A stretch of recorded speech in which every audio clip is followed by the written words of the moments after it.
Alright, let's cut to the chase. My name's Harry, and welcome to my channel, Ruthenheimer. Alright, now that chase is ended, let's cut to the next chase. The people have spoken. You asked for a beginner guide, and I, the great Harry, have answered with the ultimate... Whoa. Is selling myself like some sort of god in the script? No? Guess it's just me then. In any case, you asked for a beginner guide, and I'm glad that you did because I always want to be making the content that you want and will benefit from. So if you ever have a request for a video on a certain topic in the future, feel free to ask in a comment. I'll always try to fulfill your requests to the best of my abilities. And now that I've said my piece, I'll let past me take the stage and give you the beginner guide that you asked for.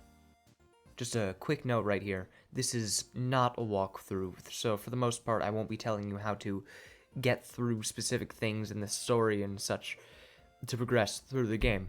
This is a guide on mechanics, controls, strategies, and generally how to get started without any confusion. Also, whenever I cover controls, I will list the keyboard button, then PlayStation and Xbox controller buttons in that order. Sorry, VR players.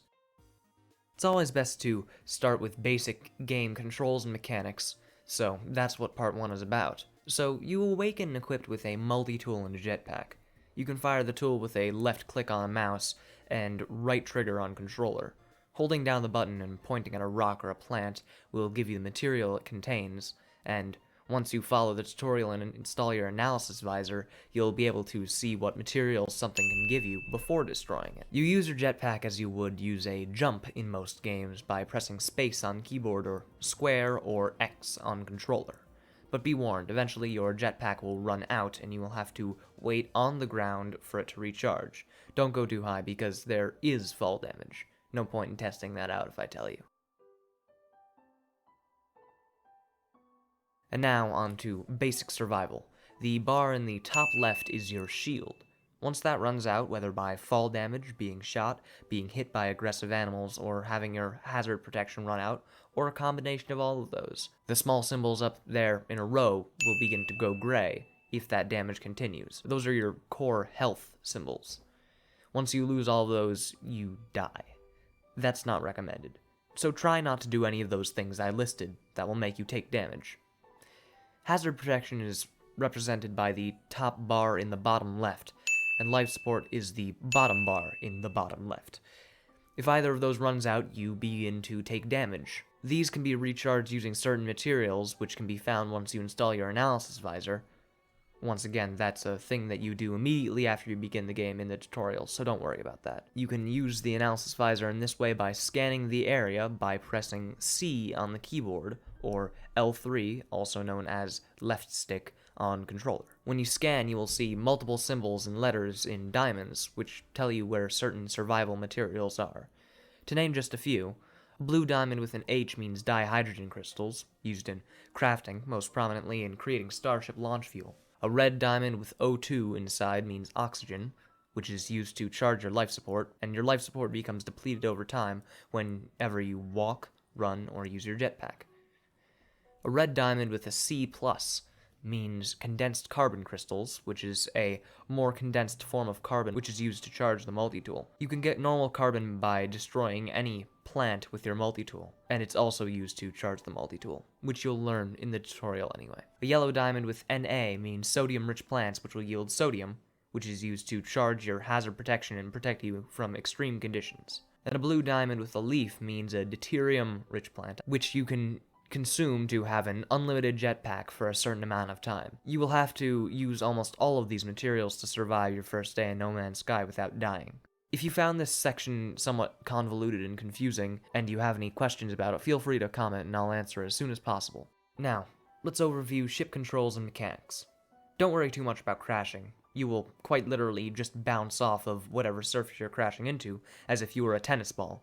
And you'll take a little damage, but it's only to your shield, so as long as you don't do it repeatedly, you'll be fine. In any case, you lift off from the ground by holding down W, or right trigger, which is also how you go forwards. To back up or brake, you can hold S, or left trigger, on controller. Turn by using your mouse or left stick on controller. Land with E on the keyboard, or square or X on controller. Hold down the same button to enter or exit your ship. You can even use that same button to interact with anything else that has an interaction function. You can fire your weapons with left click on mouse, or X or A on controller. Change which weapons you are using with G on keyboard or triangle or Y on controller. Use your pulse engine, a form of planet-to-planet travel, by holding down space on keyboard or holding down both of the top bumpers at the same time on controller. The same can be done to exit the pulse jump. Hold shift on keyboard or circle or B on controller to boost. There are a few more controls that are more advanced, but you don't have the equipment to use them yet, and the game will teach you how to do them once you can.